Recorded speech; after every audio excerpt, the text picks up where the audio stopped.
Yabona ngane sakwethu mina ngisakhona manje ngithi mina ungamthemba uForest Ivambo ngokwe-risk yakho nje. Ukuthi ube umlandeli wakhe, umsupport, ucabanga ukuthi khona into esile nento angayenzela iSouth Africa. Ungamthemba nje phela. Yabona? Ungamthemba nje phela nge-risk yakho. Uma ukuthi umbona njengomuntu kukhona into esile angayenzela iSouth Africa. Ayikwazi ukuthi leader ithathe enye lead ihambe kwi-media iyothi usibanibani udaba utshwala. Engathi yena kadaba utshwala.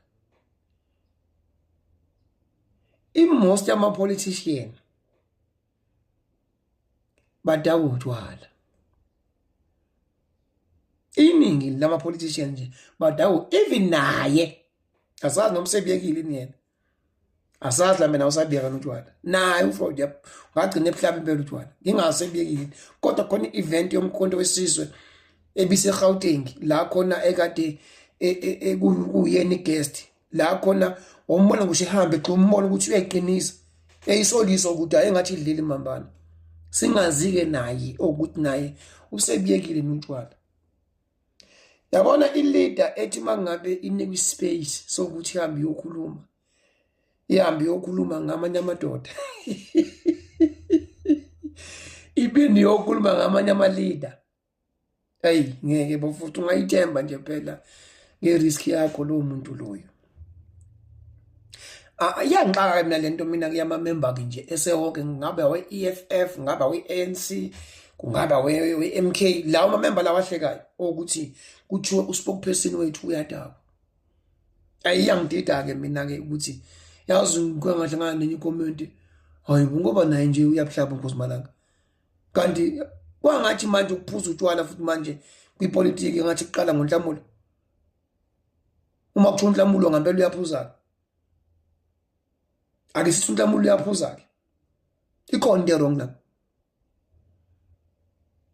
Njengobani kulama leader amangaka nje eSouth Africa angaphuzi ngoba imusti yawo ayaphuza. Ayabuhlaba. Uyazi ukuthi Shivambo into ebuhlungu kakhulu ngawe. Ucabanga ukuthi wena izinto ozenza private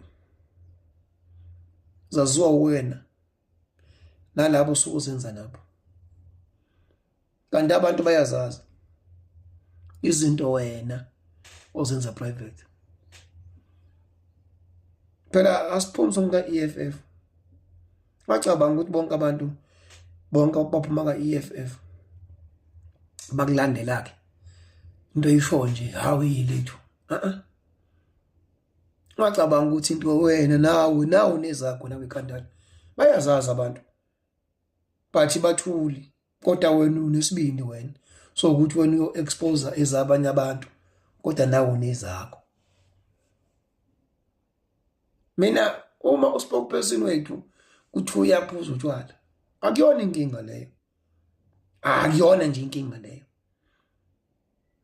Leyo nje akuyona inkinga ngoba phela kusuke impilo yakhe. Kusuke impilo yakhe ephuza khona futhi. Awukazi umbone ethatha vena ngakini ukuthi nangu uspokesperson uyabuhlaba kwithatha ngakini. Usho indawo abaphuza kuzo, indawo abangathi okay indawo lesi eyisafe ezinabantu vele abanye ama politician ngama level up. Yini pho enzima lapha? Yini into eyinkinga lapha? Ekuphuzeni kwaspokesperson umkhonto wesizwe. Awungathina sazi nomongameli bamaqembu o president bebuhlabile impela.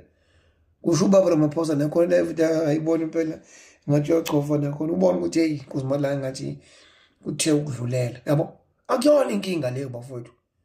Akuyona nje inkinga. Wonke umuntu ocabanga attack uNhlamulo andama zamenye into. Ungam-attack ngendlela ukuthiwa hayi thi uyaphuza. Abonye le mntana manje ibekele eceleni leyo. Leyo nje bafowethu ibekene eceleni nje leyo. Ngoba naye uFreud naye kunezakhe naye. Futhi ngiyafisa uNhlamulo angarespondi kulento ngoba ngiyazi ukuthi ningarespond naye uyoveza amahlaza lompembu kanti akufunakala ekwenza lokho. So nje uma ulandela uFreud Shivambo ntakama umlandela nje ngerisk yakho ne. Mawuthi umlandeli wakhe azi ukuthi ulandela ihlathi